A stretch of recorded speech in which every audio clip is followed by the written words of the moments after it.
ಚುನಾವಣೆ, ಅದರ ಜೊತೆಗೆ 2019ರ ಲೋಕಸಭೆ ಚುನಾವಣೆ, 2023 ಚುನಾವಣೆ, ವಿಧಾನಸಭೆ ಚುನಾವಣೆ.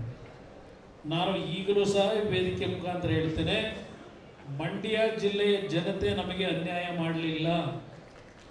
ಮಂಡ್ಯ ಜಿಲ್ಲೆಯ ಮತದಾರರು ನನ್ನ ತಂದೆ ತಾಯಿಗಳು ಈಗಲೂ ಸಹ ನಮಗೆ ಗೌರವ ತಂದುಕೊಟ್ಟಿರ್ತಕ್ಕಂಥವ್ರು ನೀವು, ಅದರಲ್ಲಿ ಎರಡನೇ ಮಾತಿಲ್ಲ.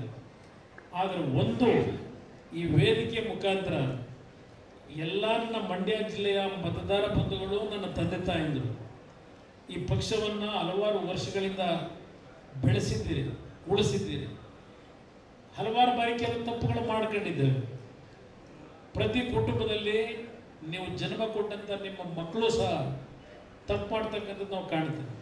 ಪ್ರತಿ ಕುಟುಂಬದಲ್ಲಿ ಇವತ್ತು ಸಹ ಈ ರಾಜಕಾರಣದಲ್ಲಿ ನಮ್ಮಿಂದ ಕೆಲವು ತಪ್ಪುಗಳಾಗಿರ್ಬೋದು. ಇಲ್ಲಿರ್ತಕ್ಕಂಥ ನಮ್ಮ ಶಾಸಕ ಮಿತ್ರರಿಂದ ಕೆಲವು ಸಣ್ಣ ಪುಟ್ಟ ತಪ್ಪುಗಳು, ನಿಮ್ಮ ಹೃದಯದಲ್ಲಿ ಎಲ್ಲ ಒಂದು ಕಡೆ ಅಸಮಾಧಾನವೂ ಬಂದಿರ್ಬೋದು.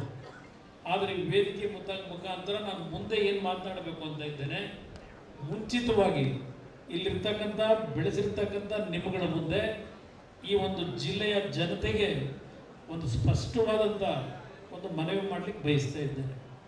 ನಮ್ಮಿಂದ ಏನಾದರೂ ತಪ್ಪಾಗಿದ್ದರೆ, ನಿಮ್ಮ ಮನಸ್ಸಿನಲ್ಲಿ ನಮ್ಮ ನಡವಳಿಕೆಗಳಿಂದ ಏನಾದರೂ ನಾವು ದಾರಿ ತಪ್ಪಿದ್ದೇವೆ ಅಂತಕ್ಕಂಥ ಹಿನ್ನೆಲೆಯಲ್ಲಿ ಕಳೆದ ವಿಧಾನಸಭಾ ಚುನಾವಣೆಯಲ್ಲಿ ನಾನಿವತ್ತು ನಾಗಮಂಗಲದ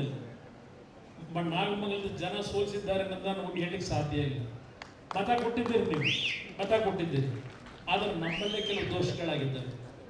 ಪ್ರತಿಯೊಂದು ಕ್ಷೇತ್ರದ ಬಗ್ಗೆ ನಾನು ಹೇಳಲಿಕ್ಕೆ ಹೋದರೆ ನಮ್ಮ ತಪ್ಪುಗಳಿಂದ ಆ ಚುನಾವಣೆಯಲ್ಲಿ ಹಿನ್ನಡೆ ಆಗಿದೆ. ಆ ತಪ್ಪುಗಳನ್ನು ತಿದ್ದುಕೊಳ್ತಕ್ಕಂಥದ್ದಕ್ಕೆ ಇವತ್ತು ಅವರೆಲ್ಲರ ಪರವಾಗಿ ನಾನು ನಿಮ್ಮಲ್ಲಿ ಮನವಿ ಮಾಡ್ತಕ್ಕಂಥದ್ದು, ನೀವು ಬೆಳೆಸಿರ್ತಕ್ಕಂಥ ನಿಮ್ಮ ಕುಟುಂಬದ ಮಕ್ಕಳು ಅಂತಕ್ಕಂಥ ಭಾವನೆ ನಾನೇನು ಹೊಂದಿದ್ದೇನೆ.